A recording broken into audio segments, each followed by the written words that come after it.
Dear students, a very good morning to all of you. Welcome back to our channel Sihan's Edu Smarter Classes. जैसा कि हम जानते हैं, हमने previous video में रिसिप्ट्स एंड पेमेंट्स अकाउंट के बारे में पढ़ा था, क्लियर। और उस वीडियो में मैंने आपको बताया था कि नेक्स्ट वीडियो में हम इनकम एंड एक्सपेंडिचर अकाउंट के बारे में पढ़ेंगे, ठीक है। तो जिसने मेरी प्रीवियस वीडियो नहीं देखी है, ठीक है, तो अगर रिसिप्ट्स एंड पेमेंट अकाउंट के बारे में आप पढ़ना चाहते हो तो आप मेरी प्रीवियस वीडियो देख सकते हो, ठीक है। रिसिप्ट्स एंड पेमेंट अकाउंट की जो वीडियो है उसका लिंक मैंने डिस्क्रिप्शन में दे दिया है, ठीक है। और उस वीडियो में मैंने प्रीवियस वीडियो का डिस्क्रिप्शन में लिंक दिया होगा।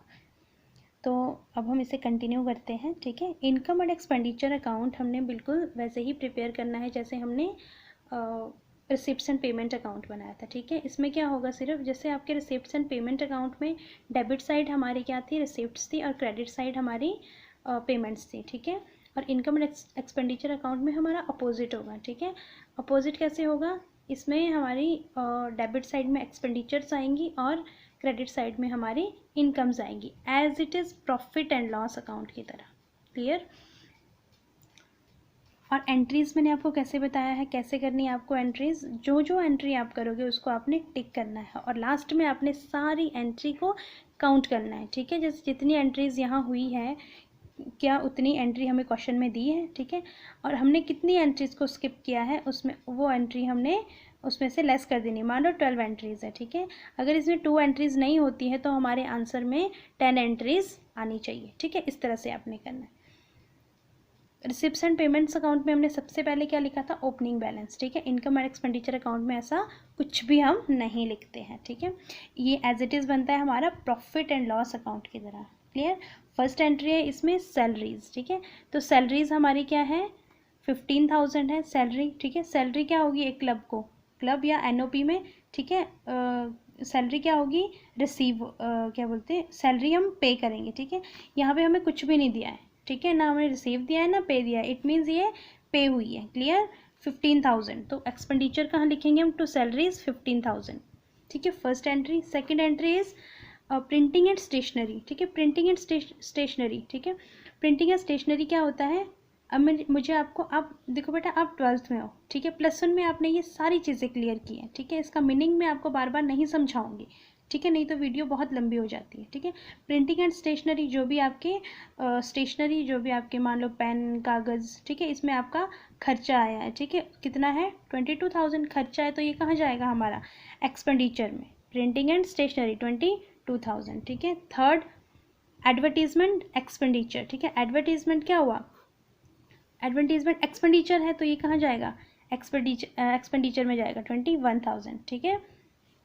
नेक्स्ट है हमारा फॉर फायर इंश्योरेंस प्रीमियम, ठीक है। फायर इंश्योरेंस प्रीमियम हमारा कहाँ जाएगा, एक्सपेंडिचर में, ठीक है, 1,000, क्लियर।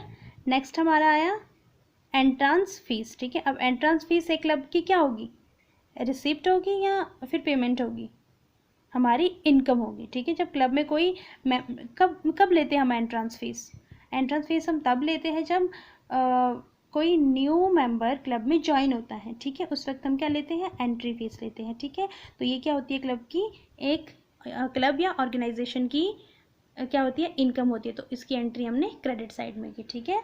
नेक्स्ट एंट्री है हमारी 6 सब्सक्रिप्शन इनकम, ठीक है। सब्सक्रिप्शन इनकम कहाँ जाएगी, 1,56,000 हमारी इनकम साइड जाएगी। ये मैं लिखना भूल गई थी, ठीक है। तो ये हमारी क्रेडिट साइड जाएगी, ठीक है। नेक्स्ट है आपका 7 रेंटल इनकम, ये भी हमारी इनकम है, ठीक है। इनकम कहाँ गई हमारी, क्रेडिट साइड, रेंटल इनकम, ठीक है। ये बाय और टू लगाना नहीं भूलना बेटा आपने, ठीक है। क्रेडिट साइड हमेशा हम बाय लिखते हैं और डेबिट साइड हमेशा हम टू लिखते हैं, क्लियर।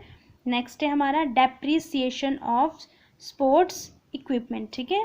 डेप्रिसिएशन मतलब जो स्पोर्ट्स इक्विपमेंट थे हमारे पास, मान लो जो भी हमारा स्पोर्ट्स इक्विपमेंट है, ठीक है, उसकी, अब डेप्रिसिएशन क्या होता है, डेप्रिसिएशन होता है जो फिक्स्ड एसेट होती है आपकी, उस पर जो आपका मतलब उसकी जो वैल्यू होती है वो टाइम के साथ साथ कम हो जाती है, ठीक है। जो वैल्यू कम होती है उसे हम डेप्रिसिएशन कहते हैं, ठीक है। ये तो क्लियर है ना। जैसे स्पोर्ट्स इक्विपमेंट इसमें बोला है, ठीक है, तो स्पोर्ट्स इक्विपमेंट कुछ होगा, ठीक है। तो मान लो जब हमने उसको परचेज़ किया होगा तो उसकी जो वैल्यू होगी वो कॉस्ट थी 50,000 थी, ठीक है। 50,000 से 2 साल के बाद क्या उसकी कीमत सेम है? 50,000 नहीं है, ठीक है। हमने माना उसकी अभी वैल्यू हो गई है 40,000, तो जो 10,000 है वो क्या लगा है उस पर? डेप्रिसिएशन। क्लियर? तो ये भी क्या होता है हमारी, तो ये क्या होता है हमारा, ये भी एक एक्सपेंडिचर होता है, ठीक है। तो इसको भी लिख दिया हमने एक्सपेंडिचर में, ठीक है। नेक्स्ट है हमारा life membership fees. Life membership fees मैंने क्या बोला था आपको? लाइफ मेंबरशिप फीस ऐसी फीस होती है जो क्लब के मेंबर्स एक ही बार में देते हैं, ठीक है। पूरी जब तक आपका क्लब चलता है तो पूरे क्लब मतलब पूरी लाइफ की फ़ीस एक बार देते हैं, ठीक है। तो ये जो है हमारी इनकम नहीं होती है और ना ही हमारी एक्सपेंडिचर होती है, ये क्या होती है हमारी लाइबिलिटी। इसको हम लाइबिलिटी साइड लिखते हैं, ठीक है। इसलिए हम इसकी एंट्री यहाँ नहीं करेंगे, ठीक है। तो एक एंट्री हमने यहाँ नहीं की। 10th डोनेशन रिसीव्ड हुआ है तो कहाँ जाएगा? Credit side. डोनेशन रिसीव्ड 10,000, ठीक है। नेक्स्ट है 11th मिसलेनियस रिसिप्ट्स, ठीक है। रिसिप्ट्स हैं 7,500, कहाँ जाएगी? क्रेडिट साइड, ठीक है। लास्ट है ऑफिस एक्सपेंसेस, ठीक है। तो एक्सपेंसेस कहाँ जाएगी हमारी?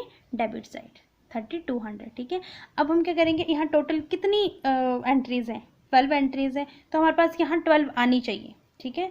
तो हमने क्या की? एक स्किप की है हमने, कौन सी? Life membership fees. तो मतलब हमारे पास कितनी एंट्रीज आनी चाहिए? 11। देखो 1 2 3 4 5 6 7 8 9 10 11 हमने सारी एंट्रीज यहाँ कर ली है, ठीक है। अब हम क्या करेंगे, इसको आगे इसका टोटल करेंगे। कल मैंने आपको इसका टोटल सिखाया था कैसे करते हैं हम, ठीक है। पहले हम जो ज़्यादा वाली साइड होती है उसको हम राइट कर देते हैं दोनों साइड, ठीक है। मैंने क्या किया, पहले इसका टोटल लिया अलग से, ठीक है, फिर मैंने अलग से इसका टोटल लिया, ठीक है। मेरे पास कौन सा टोटल ज़्यादा आया? मेरे पास आया ये वाला टोटल, क्रेडिट साइड वाला टोटल मेरे पास ज़्यादा आया, ठीक है। और उसको मैंने यहाँ राइट कर दिया दोनों साइड, ठीक है। और उसके बाद इसका टोटल मुझे आया 3,13,500, ठीक है। और इसका टोटल मुझे आया था 82,200 समथिंग, ठीक है। तो मैंने ये यहाँ लिख दिया और जो इसका टोटल आया था उसको मैंने इसमें से लेस कर दिया और हमारा ये बैलेंस आ गया। क्या आ गया? 2,31,300। तो हमारा ये डेबिट साइड आया है। तो डेबिट साइड हमारा आता है सरप्लस, ठीक है। जब मैंने आपको डिफरेंस बताया था उस वक्त मैंने आपको बताया था कि इनकम और एक्सपेंडिचर अकाउंट में हम क्या कैलकुलेट करते हैं? सरप्लस और डेफिसिट, ठीक है। जबकि हम प्रॉफिट एंड लॉस अकाउंट में क्या कैलकुलेट करते थे? नेट प्रॉफिट और नेट लॉस, ठीक है। तो इसमें डेबिट साइड हम लिखेंगे सरप्लस, क्रेडिट साइड का जो बैलेंस आता है उसको लिखेंगे हम डेफिसिट, ठीक है। आपको ये अच्छे से पढ़ना है, ठीक है। अगर आपको फिर भी इसमें कोई प्रॉब्लम आती है तो आपने मुझे कमेंट बॉक्स में कमेंट करना है, ठीक है। मैं आपको अलग से उस टॉपिक की वीडियो लेके आऊँगी जो टॉपिक आपको समझ नहीं आया है, ठीक है। अभी तक जितना भी बेटा मैंने आपको पढ़ाया है, ठीक है, आपने वही पढ़ना है, ठीक है। अगर आप वो भी अच्छे से पढ़ोगे तो आपके इस चैप्टर में 10 मार्क्स पक्के हैं, ठीक है। ये आपका 10 मार्क्स का आता है। 6 मार्क्स का इसमें बड़ा क्वेश्चन आता है, वो न्यूमेरिकल भी आता है और आपकी थ्योरी भी आती है, ठीक है। न्यूमेरिकल क्वेश्चन इसमें बहुत इजी आते हैं, ठीक है। इसमें आपको जो एग्जाम में न्यूमेरिकल क्वेश्चंस आते हैं वो एडजस्टमेंट के आते हैं, ठीक है।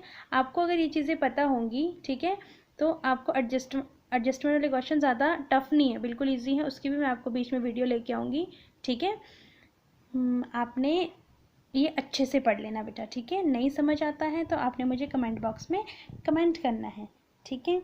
और इसी के साथ साथ आपने इस वीडियो को लाइक भी करना है, ठीक है। लाइक के साथ साथ सब्सक्राइब करना है, इसे अपने फ्रेंड्स के साथ शेयर भी करना है, ठीक है, ताकि मैं आपको और भी अच्छी अच्छी वीडियोज़ लेकर आ सकूँ। Okay, thank you, have a nice day.